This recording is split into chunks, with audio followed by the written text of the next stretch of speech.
오늘은 이 말씀으로 은혜를 필요로 하는 죄인이라는 주제를 가지고 오늘 좀 말씀을 좀 상고해 보도록 하겠습니다. 한번 제목을 오늘은 좀 따라해 볼까요? 은혜를 필요로 하는 죄인. 이 주제를 가지고 9장의 전반부의 내용을 확인하게 될 겁니다. 창세기 9장은 여러분이 딱 보셔도 우리가 읽었던 1절부터 17절까지가 한 덩어리고, 우리가 읽지 않았던 18절부터 29절까지가 또 다른 덩어리입니다. 그래서 창세기 9장은 크게 둘로 나누어지는데, 우리가 읽은 이 내용은 하나님께서 자신의 언약을 노아와 세우시는 내용이에요. 생육하고 땅에 번성하여 충만할 것을 약속하시면서 하나님이 처음 사람을 창조하시고 허락하신 복을 다시 한번 확인시킨 다음에 이 복이 이어질 수 있도록 다시는 세상을 물로 심판하지 아니하시겠다라고 언약하셔서 그 언약의 증거로 무지개를 걸어 놓으신 게 1절부터 17절까지의 내용. 그리고 그 다음 18절부터 29절까지의 내용은 그렇게 생육하고 번성하고 땅에 충만하라 라는 명령을 받은 노아가 그렇게 생육하고 번성하다가 포도나무의 소출을 먹고, 그러니까 포도주를 먹고 그가 취하여 결국 그 자리에서 함이 저주를 받게 되는 자리에까지 이르게 되는 안타까운 사건을 하나 보게 될 겁니다. 이 부분은 다다음 주에 한번 살펴볼 본문이기도 합니다. 오늘은 그 가운데에 1절부터 17절까지를 통해서, 즉 하나님께서 노아와 언약을 세우시는 이 내용을 통해서 크게 제가 두 가지를 여러분과 생각하게 될 것입니다. 먼저 생각하게 될 것은 홍수 이후에도 인간에 대한 하나님의 평가는 달라지지 않았다 하는 것을 확인해야 됩니다. 자, 우리가 한번 창세기 6장부터 쭉 보셨을 때 홍수로 세상을 심판하셨을 때 그 홍수 심판의 결정적인 것이 무엇이냐면 인간의 만연해 있는 뭐 때문에 그렇지요? 죄 때문에. 그렇죠. 죄 때문에, 죄가 세상에 관영했기 때문에 하나님이 세상을 물로 심판하시겠다라고 하셨어요. 한번 볼까요? 6장을 한번 다시 가보세요. 자, 6장. 자, 뭐 때문에 하나님이 세상을 심판하시기로 작정하셨는데 6장 5절입니다. 여호와께서 사람의 죄악이 세상에 가득함과, 그래서 그의 마음으로 생각하는 모든 계획이 항상 악할 뿐임을 보시고 땅 위에 사람 지으셨음을 한탄하사 마음에 근심하시고 7절 함께 읽을까요? 이르시되 내가 창조한 사람을 내가 지면에서 쓸어버리되 사람으로부터 가축과 기는 것과 공중의 새까지 그리하리니 이는 내가 그것들을 지었음을 한탄함이니라 하시니라. 자, 그러면 홍수 심판이 찾아오게 된 결정적인 그 단서와 이유는 인간 세계에 만연해 있는 무엇 때문이라는 거죠? 죄악 때문에. 그런데 놀라운 것은 인간의 전적 부패와 타락 때문에 홍수로 세상을 심판하는 중에, 이 홍수로 세상을 심판하는 그 중에 오직 노아 가족만이 구원을 얻었다는 게 우리가 확인했던 내용이. 그래서 여기 보세요. 8절. 그러나 노아는 여호와께 뭘 입었죠? 은혜를. 그러니까 죄로 인한 하나님의 심판과 하나님의 은혜로 인한 구원이 여기 잘 등장하는 중이에요. 근데 이 노아가 보통 사람이 아닙니다. 자, 보세요. 아까 하나님이 노아의 홍수 심판을 만나게 될 때 인간의 뭐 때문에 그랬죠? 죄악 때문에. 근데 노아는 거기서 은혜를 입었어요. 노아가 어떤 사람이길래? 9절 말씀 보세요. 제가 읽겠습니다. 이것이 노아의 족보인데 노아는 자 뭐라고요? 의인이요 당대의 완전한 자요 그는 하나님과 동행했던 자. 괜찮은 사람이었어요. 자, 그리고 나서 세상이 물로 전부 심판을 받았어요. 죄악된 모습을 전부 쓸어버렸어요. 자, 그럼 누구만 남았어 이제? 노아. 노아는 하나님 편에서 보면 은혜를 입은 자요, 이 땅에서 보면 뭐라고 되어 있지요? 의인이요 당대의 의로운 자. 그럼 물어볼게요. 모든 사람이 다 멸절되고 이제 새로운 인류를 노아로부터 시작되면, 노아로부터 시작되는 모습에는 인간이 죄된 모습이 나오지를 않았어야 되겠죠. 그렇죠? 근데 오늘은 놀랍게도 노아가 배에서 탁 나오자마자 우리 지난번 확인한 대로 하나님 앞에 감사의 제사를 드리는데, 그 제사를 흠양하시고 하나님 뭐라고 응답하시냐면 8장을 한번 가볼까요? 8장 20절부터. 노아 홍수가 끝났어요. 이제 끝나고 8장 20절에 노아가 여호와께 제단을 쌓고 모든 정결한 짐승과 모든 정결한 새 중에서 제물을 취하여 번제로 제단에 드렸더니 여호와께서 그의 향기를 예배를 받으셨어요.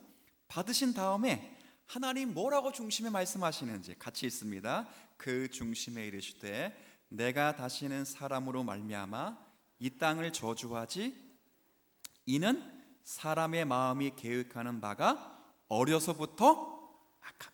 자, 지금 누구만 남았죠? 노아와 노아의 가족만 남았어요. 그럼 이런 말씀을 하시면 안 되는 것처럼 보이잖아요. 의인의 가족만 남았어요. 모든 죄악 때문에 모든 인류를 다 심판하신 후에 당대의 의로운 의인의 가족만 남겨놓고 이제 홍수 심판이 끝난 후에 그의 예배를 받으신 다음에는 뭐라고 말씀하셔야 되죠? 상식적으로 맞냐면 이제 노아를 통해서 새로운 의인의 역사를 시작하리라, 이렇게 심중에 말씀을 하셔야 돼요. 근데 하나님 그렇게 말씀하지 않았어요. 노아에게도, 노아 가족에게도 뭐라고 말씀하셨냐면 노아와 노아 가족도 어려서부터 생각하는 것이 항상 악하다. 이게 오늘 본문에서 굉장히 중요하게 생각해야 되는 거예요. 무슨 말이냐면 의롭고 경건한 자로 인정받았던 노아와 그리고 새 아들에 의해 시작된 새 인류 역사에 의해서도 죄악이라고 하는 근본적인 문제를 해결할 수 없다는 거예요. 없다. 이게 굉장히 중요한 메시지이라는 것을 여러분이 좀 가늠하시면 좋겠어요. 그러니까 이런 것과 비슷해요. 자, 이제 우리가 결혼을 했어요. 결혼을 했는데 저도 신앙인이고 아내도 신앙인이다 생각을 해봐요. 둘 다 세례받고 둘 다 거룩한 성도고 하나님의 자녀도 했어요. 신분적으로 보면 하나님 앞에서 의인이에요. 왜? 하나님과 동행하기 때문에 의인이에요. 이 둘이 결혼했어요. 자식을 낳았어요. 자, 그러면 자식을 낳으면 이 자식은 부모님이 의인이고 하나님의 회복된 형상을 가졌기 때문에 이 자녀는 평생 죄를 안 질까요? 아니요. 어떻게 그렇게 잘 아세요? 그렇죠. 잘 알아요. 그럴 때 하나님이 심중에 뭐라 말씀하셨냐면 그 사람도 어려서부터 생각하는 것이 항상, 아이들에게 거짓말 안 가르쳐줘도 거짓말 잘하는 거 아시죠? 여러분이 어릴 때부터 아이들에게 거짓말 가르쳐준 적 없어요? 그죠? 그리고 여러분에게 아이들에게 욕 가르쳐준 지 보세요. 오늘은 육두 문자에 대해서 가르쳐 주겠다 해서 특강을 해가지고 육두 문자 1번, 18, 2번 개, 도구 뭐 이런 게 안 한다고요. 그래서 전부 배워. 왜? 어려서부터 항상 악하기 때문에. 뭘 말씀드리는 거냐면 하나님께서 인류 역사를 근본적으로 죄악 때문에 쓸어버릴지라도 새롭게 당대의 의인이었던 노아를 통해서 새 인류 역사가 보존되고 새롭게 시작되어서 오늘 읽었던 생육하고 땅에 번성하고 충만하라 라고 말씀하셨을지라도 인간은 근본적으로 죄악의 문제를 스스로 해결할 수 없다는 거예요. 이 이야기를 하는 거예요. 그러면 거꾸로 말하면 이 죄악의 문제를 근본적으로 해결하실 분은 오직 하나님이시다. 그거예요. 그 이야기를 하는 거예요. 결코 인간이 아무리 노력해도, 어려우시면 아까 제가 그 가정의 예를 들었잖아요.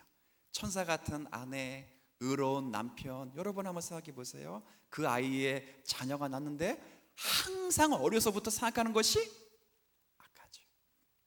그런 일들이 우리 주변에 일어나는 것을 보면서 우리가 깨닫는 거예요. 하나님께서 새롭게 시작하신 인류 역사 속에서도 인간은 스스로 근본적인 죄의 문제를 해결할 수 없다.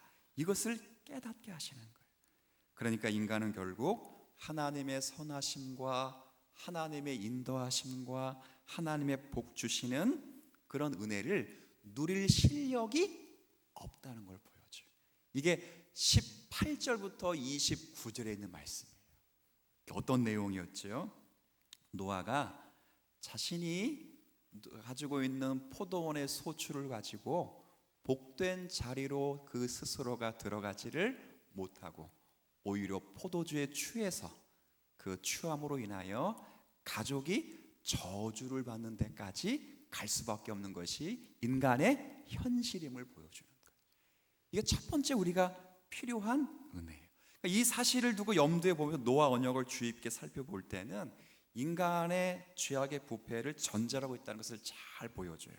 이 언약의 내용이 쭉 언급되어 있는데 그 중에 하나만 제가 언급해 드리면 3절 한번 볼까요? 3절. 자, 한번 같이 한번 읽어볼게요. 시작. 모든 살아있는 동물은 너희의 먹을 것이 될지라 채소같이 내가 이것을 다 너희에게 주노라. 자, 지금 이제 새롭게 살아있는 인류에게 하나님께서 음식을 새롭게 주셨는데 그 음식이 동물을 주신 거예요. 동물. 그 전까지는 동물을 먹지를 않았었겠죠. 그런데 이제 홍수 사건으로 세상의 모든 식물들이 물에 잠기고 나 보니까 먹을 것이 없어요. 그래서 동물들을 잡아먹어야 돼요. 지금 우리가 고기 먹는 것처럼 동물을 먹게 되었어요. 근데 이걸 잘 보세요. 동물을 먹는 것이 왜 인간의 부패가 잘 드러나기도 전제가 되고 있냐면 사실은 모든 아담 이후로부터 하나님의 백성들은 모든 것을 보존하고 모든 것을 케어하는 역할을 감당해요. 근데 자신의 생명을 보존하기 위해서 또 다른 생명을 죽여야 되는 그런 일들이 있는 거예요. 그러니까 이게 이 약속 안에, 보편적인 약속 안에 인간이 죄의 문제를 해결할 수 있지 않다는 것을 잘 보여줘요. 우리가 생명을 보존해야 되는 사람, 우리가 생명을 보존해야 돼요. 생육하고 번성하고 땅에 충만하는 그 말씀 속에서는 문화혁명으로 생명을 보존하는 것인데 놀랍게도 남의 생명을 보존해 그 사람이 자신의 생명을 보존하기 위해서는 남의 생명을 뭐 해야 된다고요? 죽여야 되는 그런 안타까운 전제된 모습이 있어요. 그래서 오죽하면 5절과 6절의 말씀, 이게 무슨 얘기냐면 5절은 동물들을 많이 죽이다 보면, 피를 흘리다 보면 사람을 죽이는 게 쉬워질까요? 어려워질까요? 쉬워져요. 그럴지라도 6절, 사람만큼은 결코 죽이지 말라. 왜? 사람은 하나님의 형상으로 줘요. 이 부분에 대한 다음 주에 한번 생각해 볼게요. 왜 살인하지 말라는 계명 여기서 주어졌는지는 다음 주에 한번 생각해 볼 거예요. 그와 같아요. 굉장히 재밌어요. 비록 사람이라는 존재가 죄인이며 심판을 멸할 길이 없는 존재임에도 불구하고 여전히 하나님께서 보실 때는 하나님의 형상대로 지어진 존귀한 존재로 보신다는 거예요. 그렇죠? 그러니까 그런 방식으로 인간이 하나님 앞에서 범죄해서 하나님 앞에서 타락한 현실 속에서 구원을 받았음에도 불구하고 여전히 살아가는 모든 삶의 자리에 그것을 스스로 벗어버리고 던질 수 있는 실력이 없다는 것을 보여줘요. 없다는 거. 쉽게 이런 예를 하나 들어볼게요. 여러분 제가 예전에 TV 프로를 하나 봤는데 한 연예인이 귀농하는 것을 봤어요. 귀농하는 프로그램인데 귀농 프로그램은 아니고 그냥 시골에 양평인가 시골에 집을 줘놓고 전원 생활하는 것을 쭉 보여줘요. 근데 그 전원 생활하시는 그 연예인이 가장 큰 고민이 뭐냐라고 PD가 물으니까 뭐라고 대답했냐면 아침마다 저녁마다 밭에, 그죠? 물 주는 것보다 더 힘든 거, 풀 뽑는 거예요. 굉장히 스트레스래요. 왜 그러냐면 그 밤에 풀을 다 뽑았대요. 다 뽑았대. 근데 아침에 일어나면 또 뭐가 보여요? 풀이 보인다는 거예요. 그러니까 너무 미치고 죽겠대. 그러니까 제초제를 다 뿌려서 완전히 죽여버렸대. 이제는 뭐 좋은 것까지 싹 죽여버렸대. 근데 그 다음날 보면 좋은 거는 죽어 있는데 또 뭐는 살아났다고요? 풀은. 그 잡초의 생명력이 너무 강해가지고 자기는 그게 너무 힘들고 깜짝 놀랐다는 거예요. 지금 말씀하는 게 바로 그거예요. 하나님께서 죄악 때문에 이 세상을 심판하셨는데, 그래서 의인만을 남겨두었는데, 그러면 의인으로 남겨진 노아의 가족으로부터 시작된 인류 역사는 의가 창궐하고 어려서부터 생각하는 것이 또렷하고 하나님만을 예배해야 되는데, 그럼에도 불구하고 잡초가 나오듯이 늘 생각하는 것이 어려서부터 항상 악하다는, 뭘 말씀드리는 거예요? 노아의 홍수 사건은 죄악을 심판하는 사건임에 동시에 더 분명한 것은 인류는 스스로 죄악의 문제를 해결할 수 있는 실력이 없다는 걸 보여주는 거. 없다. 노아의 홍수 사건을 통해서 하나님이 보여주고 싶은 것이 그거예요. 세상을 심판하시겠다 라는 것보다 더 중요한 건, 너희들은 죽었다 깨어나도 결코 죄의 문제를 해결할 수 없다. 누굴 봐라? 오늘 여러분 말고, 여러분 보고 당대의 의인이라 이렇게까지 말 안 했잖아요, 성경이. 그렇죠? 성경에 그렇게 말해 놓은 사람, 노아를 봐라. 노아도 그렇게 되지 못했다. 18절 이후에 그도 결국 포도주를 가지고 사람을 영화롭게 하거나 하나님을 영화롭게 하지 않고 결국 자기를 영화롭게 하여 자기 아들 가운데 함을 저주받는 자리에까지 끌고 가지 않았느냐. 그렇죠? 그런 실력이 없다는 거예요. 이게 첫 번째 필요한 거예요. 두 번째는, 그래서 두 번째 우리가 생각해야 될 것은, 그러기 때문에 하나님은 그런 인류를 은혜로 지속하시겠다는 것이 이 9장에서 굉장히 중요하게 나타나는 내용이에요. 적극적으로 말하면 구원을 계획을 가지고 계신다는 것인데, 이것이 그들과 언약을 맺은 사건에 잘 증거되고 있어요. 이게 무지개 언약입니다. 9절 한번 보고, 9절. 자, 9절. 자, 여러분 9절 한번 읽어주세요. 시작. 예. 여기서 제일 중요한 게 뭐냐면 주어가 중요해요. 주어. 자, 누구예요? 내가. 그 다음에 언약의 주체가 중요해요. 내 언약이에요. 이거 잘 한번 보세요. 하나님 뭐라 말씀하셨냐면, 내가 너와 세운 언약을, 이렇게 말씀하지 않아요. 이렇게 말씀하지 않아요. 내가 누구 언약을? 왜 그랬을까? 아까 첫 번째 우리 생각했어요. 당대의 의인이라고 살아남은 노아일지라도 죄의 문제를 해결할 수 있는 실력이 없다. 그러니 죄의 문제를 해결할 수 있는 분은 오직 하나님이시다. 그러니 인류를 지속시키기 위해서, 생육하고 번성하고 땅에 충만케 하시기 위해서는 누가 개입하셔야 돼요? 하나님이. 그래서 내가 누구의 언약을? 하나님의 언약, 내 언약이, 내 언약. 이렇게 맺으시는 거예요. 내 언약을 맺으시는데 누구와 함께 맺으시는가? 9절에 대상이 있어요.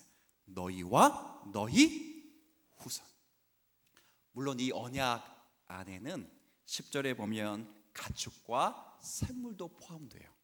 가축과 생물이 포함되고 있다는 것은, 이것은 일반 은총 가운데 포함된 거예요. 그러나 그 앞에 9절에 있는 말씀, 내 언약을 너와 너의 후손이라는 것은 일반 은총뿐만 아니라 특별하신 은총까지를 포함하고 있는 거예요. 그거가 똑같죠. 그 언약의 내용이 어떤 언약의 내용이냐면, 자, 11절 이것을 한번 읽어보지요. 시작. 내가 너희와 언약을 세우리니 다시는,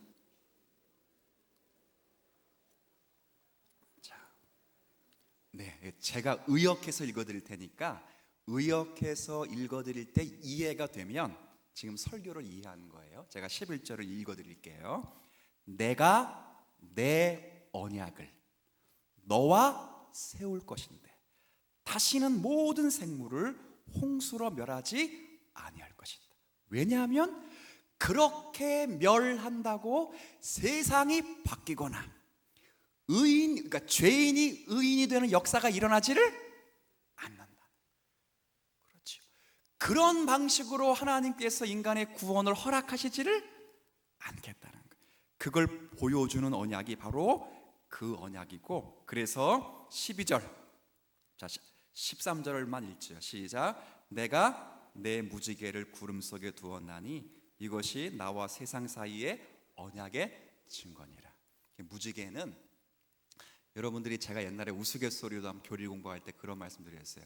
무지개를 보면서 생각해야 될 것 기억나세요?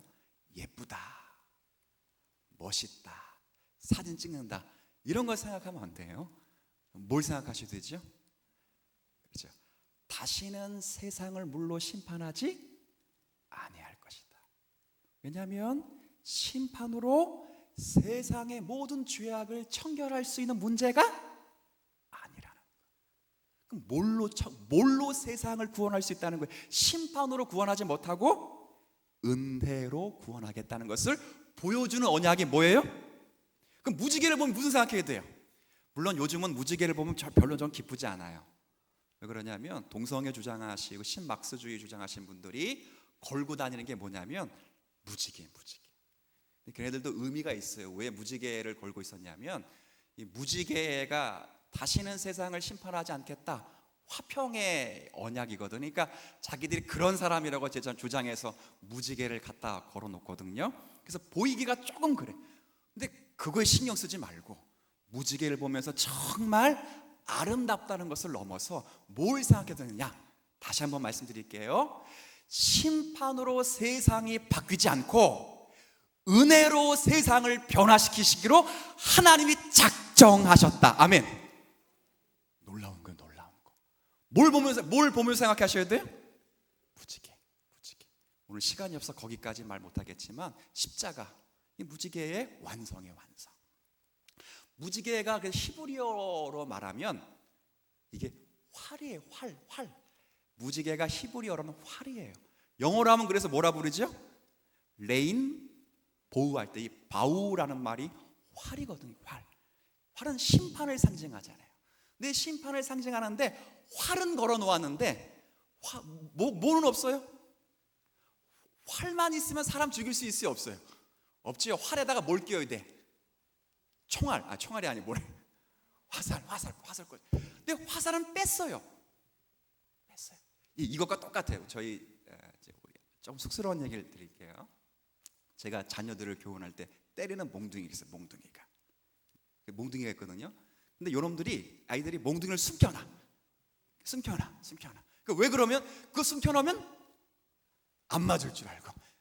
그런 사인인 거예요, 사인. 그리고 저도 이걸 보면서 이렇게 딱 가르치면 아이들이 딱 이렇게 정리하고 이렇게 딱 마음이 돌아서는 것처럼. 무지개는 그런 의미를 가지고, 그런 의미. 굉장히 재미있고 귀한 거예요. 하나님이 세상을 비로소 깨끗하게 정결시켰다. 그래서 당대의 의인이었던 노아의 가족만 남겨놓았다. 세상을 정결케 하셨다라는 정도가 아니라 그렇게 해서 남겨놓은 하나님의 백성일지라도 인간 스스로는 죄악을 근본적으로 청결할 수 있는 실력이 없다는 것을 보이시고, 그때 주님이 세상을 바꾸시기 위해서 심판으로 세상을 바꾸시지 않고 구원과 은혜로 바꾸시기 위해서 뭘 걸어 놓으셨다고요? 무지개를. 그러면서 말씀하셔요. 내가 너와 맺은 언약, 이렇게 말씀하지 않고 내가 내 언약을. 그렇죠? 여러분이 하나님의 사랑과 구원을 받기 위해서 하나님과 언약 맺은 건 없잖아요. 그렇죠? 그런 거 없어요. 여러분이 예수 믿기 위해서 태어날 때부터 태어나기 전에 작정하신 분도 없어요. 하나님께서 일방적으로 여러분에게 은혜를 베푸시고, 그렇죠? 때가 되어 부르시고, 믿음도 잘 없는데 믿음을 불러일으키셔서 예수를 구주로 영접하게 하시고 믿게 하시고, 믿음의 팥도 의롭다 칭하시고 의롭다 칭해 놓으시고 하나님의 자녀 만드시고, 자녀가 되어도 오늘 읽었던 말씀처럼 어려서부터 생각하는 것이 항상 악할지라도 죄송합니다. 제가 흥분해가지고 뭐가 걸려 있어요?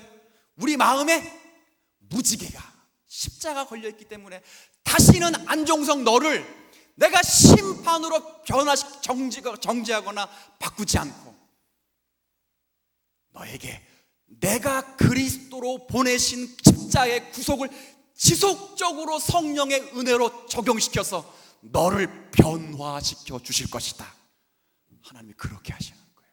얼마나 은혜로운 약속입니까? 그러니까 무지개는, 여러분 휴가 다녀오셨어요? 휴가? 다녀오신 분도 계시고, 오늘 안 오신 분들은 휴가 다녀가신 거겠죠, 그죠? 다녀오세요.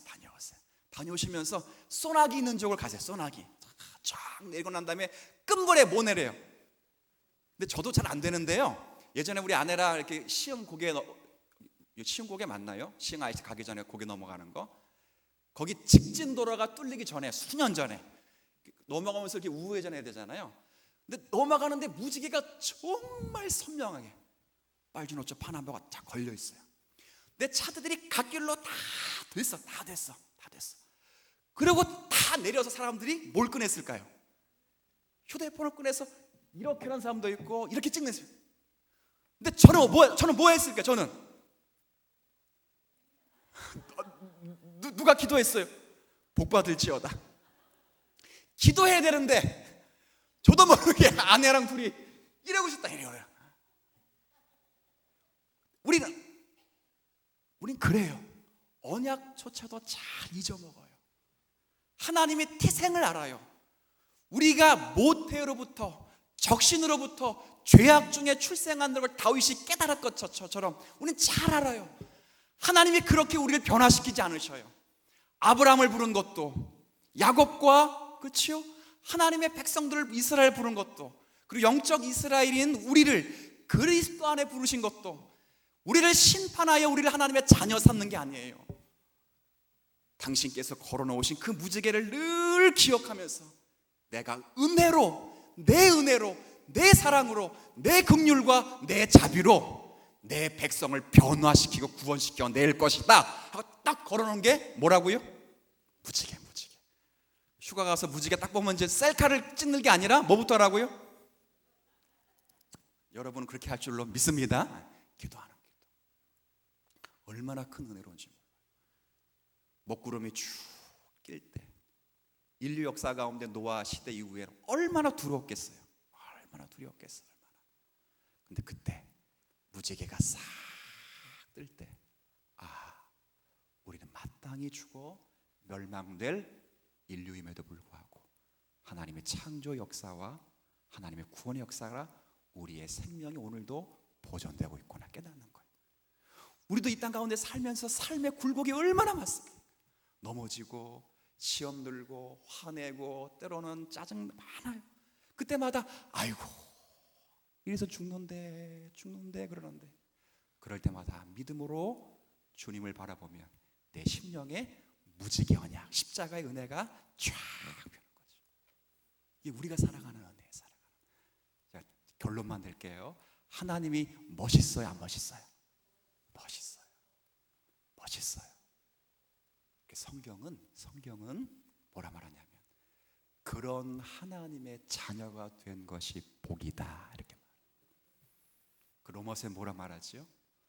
아들을 아끼지 않고 주신 하나님이 어찌 그 아들과 함께 모든 것을 주시지 않겠나요? 다 주시겠다. 그런 이 본문을 가지고 이런 얘기했잖아요. 거린이 와서 저에게 상담을 하면 제가 10,000원 줄 수 있어요. 제가 20,000원, 30,000원 줄 수도 그런 적도 있어요. 근데 거기다 하고 안 된대요. 제 아들이 하나 있는데 시찬이 가지세요. 줄면 이거는 상식적으로 제가 이상한 사람이에요. 조금 과격하게 말하면 미친 짓이에요. 미친 짓. 근데 그 미친 짓을 누가 하셨다고요? 하나님이 하셨다. 이런 은혜를 받고 있는 저와 여러분들이 이 은혜 속에서 살아가는 은혜가 얼마나 귀하고 값진가를 아십니다. 그러면 우리의 삶 속에서 굴곡진 모습 가운데 막 지지고 볶고 싸우고 막 이러고 있잖아요. 죄송합니다. 한번 따라 해볼까요? 소꿉장난 그런 거예요. 이걸 다 키워서 다 넘어서 우리를 장성케 하시는 무지개 언약이 우리 가운데 있다는 것 감사 여기시면서 여러분 언제나 어렵고 힘들 때 은혜의 보좌 앞에 그 무지개 앞에 담대히 나아가는 오늘의 말씀이 되시기를 주의 이름으로 부탁을 드리겠습니다.